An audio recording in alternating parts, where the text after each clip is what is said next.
It just came to my attention that the letter we wrote to LAMATA since February had been replied since 25th of same month. It's almost 2 months now. Today is April 12th, 2025. So in the letter, when we did a follow-up letter to them, they replied that, oh, we already replied you since February, and they pointed our attention. So my lawyer just searched through his mail and found the letter, which you can see on your screen now. So in the letter, we had requested three things. First, that all one-ways in Lagos State should be published. Secondly, that all signages, everywhere there's BRT lane, there should be signage.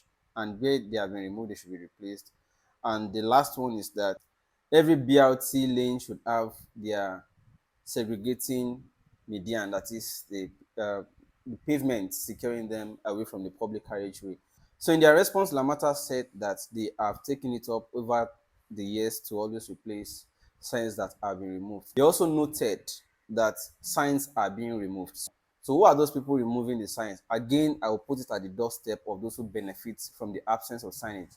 They are definitely in the know of what removes those signs, because it is in the absence of signage that they go and lodge at the front waiting for who to extort. They indicated, and we can also attest, that they have truly started mounting signs where they are absent. So meaning that they also noticed the places where we point their attention to their lack signage. So they have decided to be going back there as we point their attention to it. So that we acknowledge and we say thank you. The second one, they said they are not responsible for one ways in Lagos State. They advised who we should reach out to, and we are going to do just that.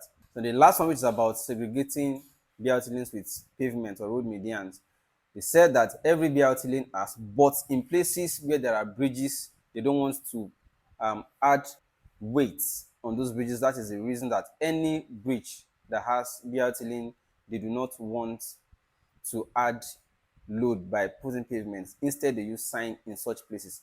So I've directed our lawyer to reply again, and these are the things that are concerned. So while we are writing them back, we are also updating the public. That's number one, we acknowledge that truly the signs are being mounted, and we are also joining them to be pointing their attention to the places that need signs. So please, if you know anywhere, any BLT lane that has no signage, whether on the floor, on the signpost, or anywhere, please draw attention as usual. Put in the comments, tag them as usual in this video as well. Put in our inbox, share evidences and so on. So we'll do this together. In our letter, we have asked them to tell us who is responsible for putting task force men in those places that are usually controversial. That's one. And if it is LAMATA that is taking those fines that they impose, that the task force men impose, how much is the official, and how should people go about it instead of falling prey to the anyhowness of how these sharks behave. Then lastly, about road median, I am particular about the bridge from mile 12 descending towards Ikorodu. And the distance between the descension from the bridge and the commencement or resumption of the BRT lane right in front of you is just too short. So if you did not know, and not many people are looking up when they are driving, yes, there's a sign up, but how many people are looking up as they are descending bridge? You are looking at your front. It is only if you are familiar with that road that you will know, or if you have been arrested before, that you will know that there's a BRT lane there. Not everybody is an everyday user of that road, so we need to put proper signs, and we need to allow enough distance for those who want to swerve or switch or alternate or navigate or whatever language from left to the right lane in order to avoid the BRT lane. Therefore, there is need to ensure that enough distance is allowed between that bridge and the BRT lane that is commencing immediately after the mile 12 bridge. Apart from the sign up, there should even be some box lines, crossing lines on the floor. People easily see that one better than looking up when driving. How many up will I want to be looking at whether there is sign?